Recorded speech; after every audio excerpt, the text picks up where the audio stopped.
الحمدللہ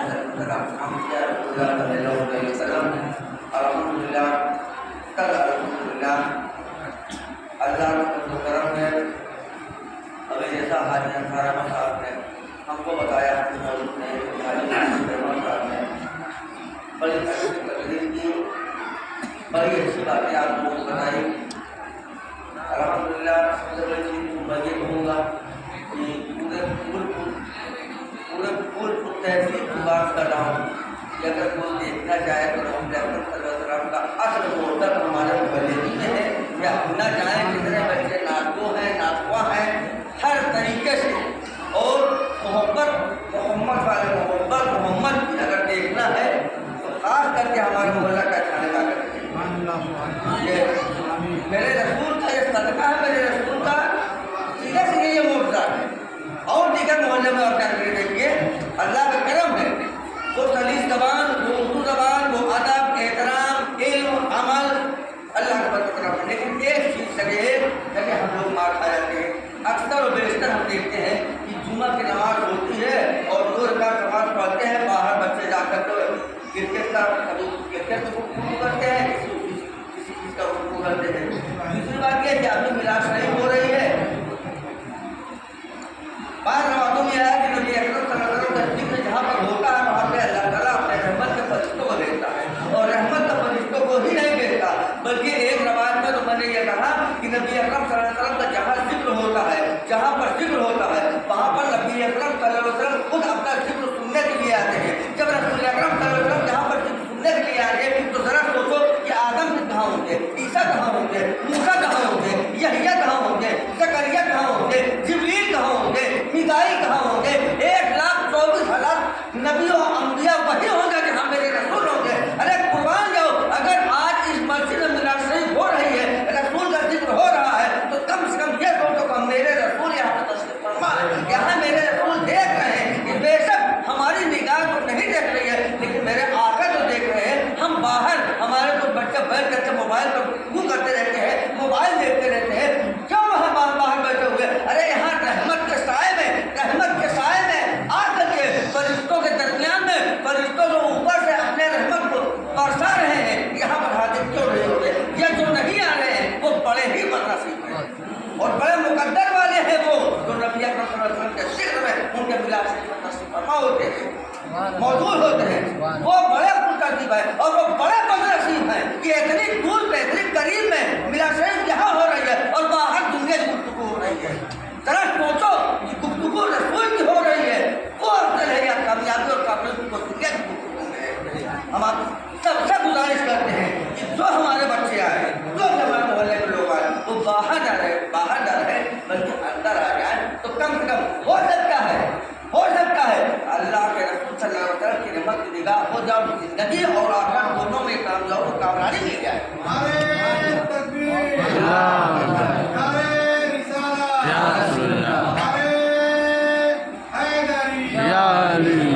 اور ایک چیز میں آپ سے دستبردہ گزارش کر رہا ہوں, اور اگر میری بات کسی کو بری لگے تو میں معافی پہلے مانگ لے رہا ہوں.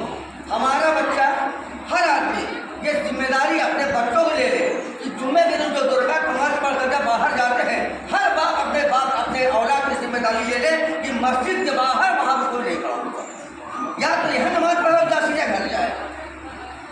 اگر میری بات کسی کو اگر ناگوار گزرے تو میں معافی چاہتا ہوں. ہر باپ کو, ہم اپنے بھائی کو یہ ذمہ داری ہمیں خود لینی چاہیے کہ ہمارا بھائی, ہمارا بیٹا کوئی جو ہے باہر گفتگو نہ کرے. اکثر میں نے یہ دیکھا کہ یہاں نماز ہوتی رہتی ہے اور باہر اتنی تیز آواز بولتے ہیں کہ یہاں نماز پڑھنے والوں کو خرچ ہوتی ہے. بہرحال ایک مرتبہ تو پاک اللہ کے رسول جناب رسول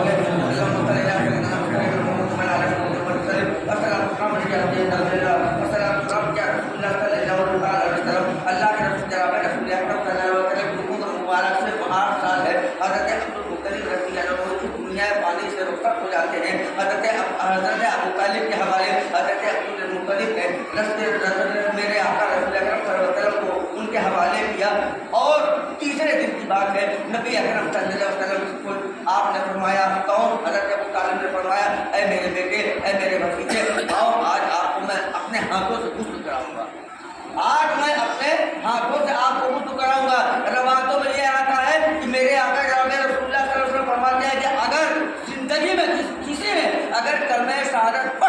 کے اوپر روزہ حرام ہو جائے گی اور میں اس کو بخشوا دوں گا. نبی اکرم صلی اللہ علیہ وسلم کی عمر 8 سال سے زیادہ نماز لگ رہا چل رہا ہے. تیسرے دن کی بات ہے, حضرت ابو طالب نے فرمایا ہے میرے بیٹے آؤ آج میں آپ کو کچھ کروں گا اور آج میں آپ کو کچھ کرواؤں گا. نبی اکرم صلی اللہ علیہ وسلم کو آپ کچھ دینے کے لیے جاتے ہیں. نبی اکرم صلی اللہ علیہ وسلم نے اپنے چچا سے کہا اے چچا جان میں یہاں پہ کچھ نہیں کروں گا. میرے رسول نے فرمایا یا چچا جان میں یہاں کچھ نہیں کروں گا. کہا بیٹے وجہ کیا ہے؟ کہا یہ آنگن ہے, یہاں پہ کسی دوسرے کی نظر پڑ سکتے ہیں, میں فرمائے نبی اکرم صلی اللہ علیہ وسلم کو لے کر کے آپ اس کھانے میں جاتے ہیں اور جیسے نبی اکرم صلی اللہ علیہ وسلم کو لے کر جاتے ہیں اس کھانے میں جاتے ہیں. نبی اکرم صلی اللہ علیہ وسلم اپنے سارے اوپر کے کپڑے اتارتے ہیں, وہ کاٹ کے اندر بیٹھتے ہیں. اور نبی اکرم صلی اللہ علیہ وسلم دوسرے حضرت ابو طالب ہے, جیسے حضرت ابو طالب کی نسل پورتے انور اور نور نبوت پر لکھی پڑھی جس پہ لکھا ہوا تھا, نور نبوت میں لکھا ہوا تھا لا الہ الا اللہ محمد رسول اللہ. وہ علم والے تھے, حضرت ابو طالب علم والے تھے. کیا انہوں نے وہ کلمہ شہادت نہ پڑھا ہوگا, لا الہ الا اللہ محمد رسول اللہ نہ پڑھا ہوگا؟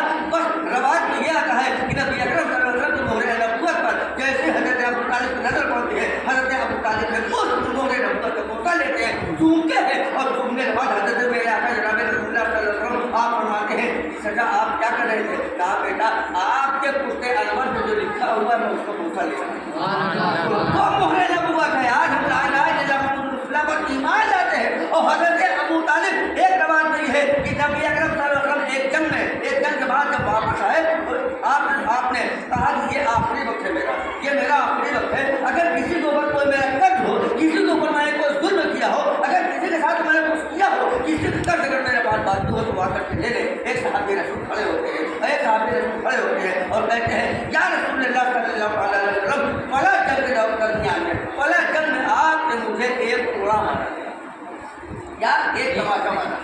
نبی اکرم صلی اللہ علیہ وسلم نے فرمایا کیا چاہتے ہو؟ کہا میں اس کا بدل چاہتا ہوں, جو آپ نے مجھ کو مارا تھا جیسے مارا تھا میں ویسے ہی ماروں گا. نبی اکرم صلی اللہ علیہ وسلم کی زبان. اب نے فرمایا ٹھیک ہے, اگر تم مارنا چاہتے ہو کوڑا منگایا گیا. حضرت صدیق پر کھڑے ہو گئے. صحابی نے کہا تم کیا کر رہے ہو؟ میرے رسول کو, اللہ کے حبیب کے اوپر تم کوڑا مارو گے؟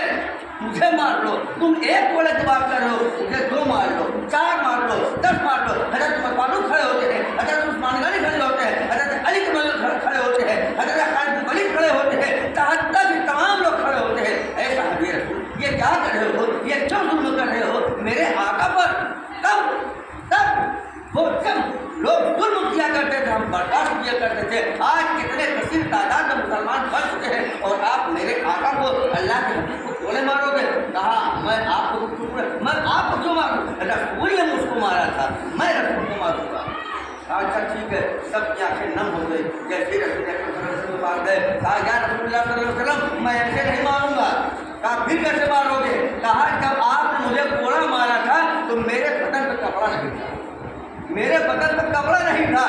کہا اچھا, کہا آپ کپڑا اتارے. بس یہ کہنا تھا کہ جتنے بھی صحابی موجود تھے سب کے آنکھوں سے آنسو نکلنے لگے. یہ صحابی یہ کلمہ گو ہے, یہ کہیں ایسا تو نہیں منافق ہے, یہ کہیں ایسا تو نہیں منافق ہے, اللہ اور اس کے رسول کا دشمن ہے. کہا نہیں ایسا کچھ نہیں ہے, میرے چیز پر کپڑا نہیں تھا. یا رسول اللہ صلی اللہ علیہ وسلم آپ سے مبارک اتارے. رسول اکرم صلی اللہ علیہ وسلم نے مبارک اتارا, جیسے پوچھے مبارک اتارا اور اتارنے کے بعد جیسے سوچا ہے بلایا تھا اب تم مجھے کوڑا مار سکتے ہو. وہ صحابی رسول دم ہو جاتے ہیں اور مہر نبوت پر اپنے منہ کو رکھ دیتے ہیں اور بوسہ لیتے ہیں اور چھوڑ نہیں رہے ہیں. حضرت صدیق اکبر گئے, ہاتھ پکڑ کر پوچھا یہ کیا کر رہے ہو؟ کہا خدا کی ذات کی قسم جب سے میں ایمان لے رہا ہوں میرے دل میں ایک تمنا تھی, میرے دل میں خواہش تھی کہ میں رسول اکرم صلی اللہ علیہ وسلم کے پشتے انور پر جو مہر نبوت ہے میں اس کا بوسہ لوں. آج میرا ارمان پورا ہو گیا. میں اللہ کے بارگاہ میں دعا کرتا ہوں کہ اس مہر نبوت کو بوسہ لینے کے بعد میری بہت ایک مرتبہ مہر نبوت کو کا بوسہ لینے کے لیے ایک صحابی رسول صحابہ کے بارے میں یہ بات کر رہے ہیں اور وہ حضرت ابو طالب ہے. نہ جانے کتنی مرتبہ نبی اکرم صلی اللہ علیہ وسلم خود کرایا ہوگا اور نہ جانے کتنی مرتبہ مہر نبوت کا بوسہ لیا ہوگا. آپ ایک بات کرتے ہیں لا الہ الا اللہ نہیں پڑھا, ایک بتا تو اسے پڑھ لیں آپ لوگ. وقت گزرتا گیا, نبی اکرم صلی اللہ علیہ وسلم باہر نکلے لوگوں سے کہا اللہ ایک ہے اور میں اللہ کا حبیب ہوں، میں اللہ کا نبی ہوں۔ ابو جہل ہنس رہا، عتبہ ہنس رہا تھا، شیبہ ہنس رہا تھا، عتبہ ہنس رہا تھا، ابو لہب ہنس رہا تھا، حتیٰ کہ تمام لوگ ہنس رہے تھے۔ نبی اکرم صلی اللہ علیہ وسلم بستی سے باہر جاتے ہیں اور باہر جانے کے بعد سب کے مسکرا رہے تھے، ہنس رہے تھے۔ وہ کہہ رہا تھا یہ تو دیوانہ ہو گیا ہے، یہ پاگل ہو گیا ہے، یہ پاگل ہو گیا ہے، یہ تو جادوگر ہے۔ نبی اکرم صلی اللہ علیہ وسلم کے چہرے پر اداسی ہوئی ہے، لا کر کے نبی اکرم صلی اللہ علیہ وسلم آتے ہیں اور آنے کے بعد اپنے دروازے پر گھر جاتے ہیں، آپ کے سر بیٹھتے ہیں، آپ کا چہرہ اداس ہے۔ اللہ تعالیٰ نے حضرت جبریل سے کہا اے جبریل تم سدرہ پر آرام کر رہے ہو، جاؤ میرا محبوب آج اداس ہے، اس کی اداسی کے بارے میں پوچھو۔ نبی اکرم صلی اللہ علیہ وسلم بارگاہ میں حضرت جبریل آتے ہیں، حضرت جبریل بھی آتے ہیں یا رسول اللہ صلی اللہ علیہ وسلم آپ اداس کیوں ہیں، آپ اداس کیوں ہیں، اداسی کی وجہ کیا ہے، کیا وجہ ہے آپ اداس ہیں؟ نبی اکرم صلی اللہ علیہ وسلم نے فرمایا اے جبریل بات اصل یہ ہے کہ میں تبلیغ دین کے لیے، اللہ کی وحدانیت کے لیے، اپنے نبی ہونے کے لیے میں لوگوں سے کہتا تھا۔ ابو جہل ہنس رہا تھا، مجھے پاگل کہہ رہا تھا، کوئی دیوانہ کہہ رہا تھا، کوئی یہ کہہ رہا تھا، وہ کہہ رہا تھا۔ حضرت جبریل امین اللہ کی بارگاہ میں جاتے ہیں، یا بار رہا اللہ تعالیٰ اے اللہ آج نبی اکرم صلی اللہ علیہ وسلم جب تبلیغ دین کے لیے نکلے تو ابو جہل نے یہ کہا، ابو لہب نے یہ کہا، عثمان نے یہ کہا، صاحبہ نے کہا۔ اللہ تعالیٰ فرماتا ہے اے میرے محبوب، اے جبریل جاؤ میرے محبوب سے کہہ دو کہ اپنے چہرے سے اداسی کو ختم کر دے۔ اے میرے محبوب، اے جبریل جاؤ میرے محبوب سے کہہ دے کہ وہ میرا تذکرہ زمین پر کرے، میں اس کا تذکرہ آسمان پہ کروں گا۔ اے میرے محبوب میرا تذکرہ تم انسانوں کے درمیان میں کرو، کوئی مانے یا نہ مانے، لیکن میں فرشتوں کے درمیان میں تمہارا ذکر کر کے میں منوا لوں گا، فرشتوں سے منوا لوں گا کہ تم میرے محبوب ہو۔ نعرہ تکبیر، نعرہ تکبیر، نعرہ رسالت، جشن میلاد النبی، نعرہ تکبیر، نعرہ حیدری۔ نبی اکرم صلی اللہ علیہ وسلم کے تمام موجودات کو دیکھنے کے بعد ابو جہل کا ایک دوست تھا حبیب یمنی، ابو جہل کا ایک دوست تھا، دونوں سوداگر تھے، تجارت کرتے تھے۔ ایک بات کی بات ہے کہ ابو جہل نے جب دیکھا کہ نبی اکرم صلی اللہ علیہ وسلم کے تمام موجودات ہو رہے ہیں، کہیں ایسا تو نہیں کہ لوگ کلمہ شہادت پڑھ کر کے مسلمان ہو جائے۔ ابو جہل نے حبیب یمنی کو بلایا اور حبیب یمنی کو بلا کر کے اور یہ کہا کہ یہ بتاؤ کہ میرا ایک لڑکا ہے، میرا ایک بھتیجا ہے، وہ اللہ اس کے رسول کی بات کرتا ہے، وہ تبلیغ کرتا ہے، وہ کہتا ہے کہ میں اللہ کا نبی ہوں، بات کیا ہے؟ کہا سنو میں جادوگر ہوں۔ حبیب یمنی نے کہا کہ میں جادوگر ہوں، محمد بہت بڑا جادوگر ہوں، لیکن میں جادوگر ہوں اور میں ساری کرتوتیں کو بیان کرتا ہوں اور میرے اندر اللہ نے یہ صلاحیت دی ہے کہ میں چہرہ دیکھ کر اس کی تقریر بتا دیتا ہوں۔ کہا ٹھیک ہے چلو محمد صلی اللہ علیہ وسلم کے بعد جب محمد نبی اکرم صلی اللہ علیہ وسلم کی بارگاہ میں حاضر ہوتے ہیں اور جیسے حاضر ہوتے ہیں نبی اکرم صلی اللہ علیہ وسلم کی بارگاہ میں حاضر ہوتے ہیں اور حاضر ہونے کے بعد ابو جہل نے حبیب یمنی سے کہا اے حبیب یمنی ذرا اسے پوچھو، تو حبیب یمنی نے کہا کہ اے محمد صلی اللہ علیہ وسلم اگر آپ اللہ کے نبی ہیں تو ذرا آسمان میں کوئی موقع دکھاؤ، آسمان میں موقع دکھاؤ۔ جادوگر حبیب یمنی جانتے تھے کہ کسی بھی جادوگر کا جادو صرف زمین پر چلتا ہے، آسمان میں نہیں چلتا۔ حبیب یمنی نے کہا اے محمد صلی اللہ علیہ وسلم اگر آپ جادوگر ہیں، آپ کو زمین میں کتنے بھی آپ کو مجھے دکھا ہے، زمین پر دکھا ہے، ذرا آسمان پر دکھا ہے۔ جب یہ صلی اللہ علیہ وسلم مسکرائے اور مسکرانے کے بعد آپ فرماتے ہیں تم آسمان پر تم میرے موجے کو دیکھنا چاہتے ہو، اللہ کی وحدانیت کا وہ دیکھنا چاہتے ہو؟ کہا دیکھنا چاہتا ہوں۔ نبی اکرم صلی اللہ علیہ وسلم نے نبی اکرم صلی اللہ علیہ وسلم مسکرائے، 14ویں کا چاند تھا، اوپر چاند چمک رہا تھا۔ نبی اکرم صلی اللہ علیہ وسلم نے اشارہ کیا، آپ کا اشارہ ہو رہا ہے کہ ایک چاند کے 2 ٹکڑے ہوتے ہیں، ایک کس پہاڑی کی طرف، اور یہ دیکھنے کے بعد حبیب یمنی نے کہا ارے یہ تو جادوگر نہیں ہے۔ حبیب یمنی نے کہا یہ تو جادوگر نہیں ہے۔ ابو جہل کہاں کہہ رہا ہے تو یہ تو جادوگر نہیں، کہا کیا بات ہے؟ کہا جادوگر سامنے سے ہوتا، جادوگر کا جادو سامنے ہوتا ہے، جادوگر کا جادو سامنے سے ہوتا ہے، زمین پر ہوتا ہے، آسمان پر نہیں ہوتا ہے۔ یقینی طور پر یہ جادوگر نہیں ہے، میں اس کی تصدیق کرتا ہوں۔ حضرت یمنی نے کہا کہ ٹھیک ہے اے محمد صلی اللہ علیہ وسلم، ٹھیک ہے آپ جادوگر نہیں ہو، اگر اللہ کے نبی ہو تو اللہ کے نبی جو ہوتا ہے، جو اللہ کا نبی ہوتا ہے وہ غیبہ ہوتا ہے، وہ غیب کی بات بتانے والے ہوتے ہیں، وہ حقیق میں ایسا ان کا پاس علم ہوتا ہے دل کے ساتھ جانتے ہیں۔ اے محمد صلی اللہ علیہ وسلم آپ یہ بتاؤ کہ میرے دل میں یہ کیا سوچ رہا ہوں، تو کیا حبیب یمنی نے کہا اے محمد صلی اللہ علیہ وسلم آپ یہ بتاؤ کہ میں کیا سوچ رہا ہوں۔ نبی اکرم صلی اللہ علیہ وسلم نے فرمایا او حبیب یمنی تو مجھ سے پوچھ رہا ہے کہ میں کیا سوچ رہا ہوں، سن تو اپنے دل میں یہ سوچ رہا ہے تیری ایک لڑکی اپاہج ہے جس کا ہاتھ پیر بیکار ہو چکا ہے، بدسورت ہے، وہ اٹھ نہیں سکتی، چل نہیں سکتی، وہ کھانا کھا نہیں سکتی اپنے ہاتھوں سے۔ آج کہے محمد صلی اللہ علیہ وسلم یہ آپ کیا کر رہے ہیں؟ کہا ہاں میں تو کہہ رہا ہوں صحیح، کہا یا رسول اللہ صلی اللہ علیہ وسلم آپ صحیح کہہ رہے ہیں، ایمان نہیں لائے، ایمان نہیں لائے۔ اب جب حبیب یمنی نے سوچا کہ یہ تو میرے دل کی بات پتا واقعی میں یہ علم غیب جاننے والے ہیں، یہ دل کے راز کو جاننے والے ہیں۔ حبیب یمنی نے دل نے سوچا کہ میں کہتا ہوں اللہ کے حبیب ہے، اللہ کے نبی ہے، یہ تصدیق ہو گیا اس کو یہ اللہ کے نبی ہیں۔ مجھے سوچا ہم چلتے ہیں گھر اور جمن چلتے ہیں اور جمن میں اپنے لڑکوں کو کسی صورت سے لے آئیں گے اور لے آنے کے بعد نبی کی بارگاہ میں حاضر کریں گے۔ اللہ کا اللہ کے رسول صلی اللہ علیہ وسلم اللہ کی بارگاہ میں دعا کر دیا میری صفا پا جائے گی۔ حبیب یمنی دوڑتا ہوا تیزی سے وہ یمن جاتا ہے اور جب سے یمن جاتا ہے گھر پہنچتا ہے آواز دیتا ہے، دروازے پر جب دستک دیتا ہے تو اندر سے آواز ہوتی ہے کون؟ کہا میں حبیب یمنی ہوں۔ کہا اچھا ابا آپ آ گئے؟ آئے۔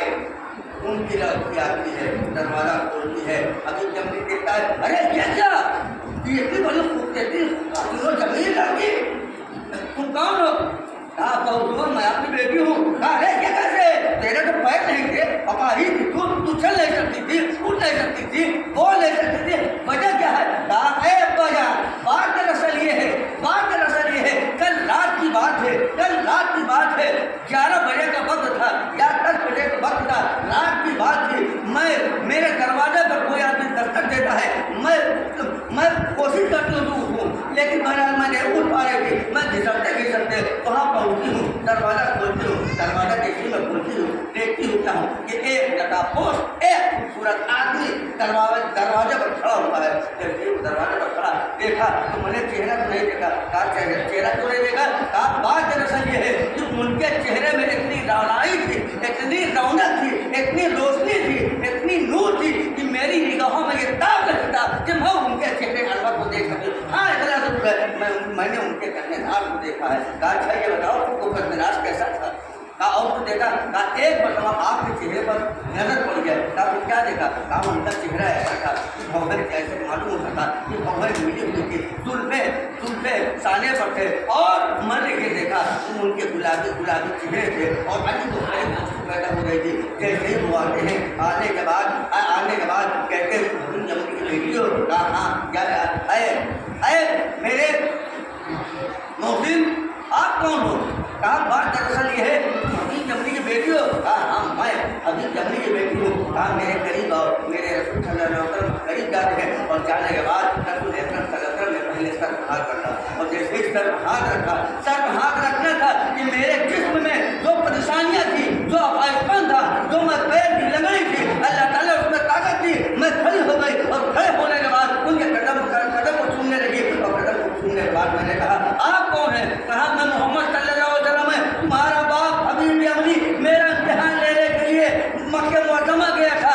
آج میں جب اس کے دل میں یہ تھا کہ تم اچھی ہو جاؤ، تم بہترین ہو جاؤ، تم اللہ تعالیٰ تم کو صفا عطا فرمائے، میں تم کو دیکھنے کے لیے آیا۔ کہا کہا بیٹا مجھے کیا ہو گئی لیکن کرنا شہادت پڑھو۔ کہا ابا حضور مجھ کو تو میرے آقا جناب رسول اللہ صلی اللہ علیہ وسلم میرے گھر میں آ کر کے کرنا شہادت پڑھا۔ حبیب یمنی کہنے لگا میں بد نصیب ہوں کہ مکہ سے واپس چلا آیا، میں نے کرنا شہادت نہیں پڑھا۔ فوراً بغیر کھانا کھائے ہوئے، بغیر پانی پیے ہوئے وہاں ملتے ہیں اور پھر بات کہتے ہیں کہ میں جا رہا ہوں، کہاں کھانا تو کھا لیا؟ کہا یہ ہو ہی نہیں سکتا، جو اللہ کا ایسا حبیب ہو، ایسا رحمت للعالمین ہو، جو میرے گھر میں آ کر کے میری اپائنٹمنٹ کو صحت کیا کر سکتا ہے، میں یہاں دکھ کے ان کا انتظار کروں، میں جا رہا ہوں مکہ معظمہ۔ کسی نے کہا ابا حضور آپ اکیلے تو جا رہے ہیں، اب تو میں غلام داری ہو گئی ہوں، میں تو غلام ہوں، میں کسا سے چلوں؟ بولے تو سوال ہوتے ہیں مکہ معظمہ آ کے نبی اکرم صلی اللہ علیہ وسلم کے درمیان اللہ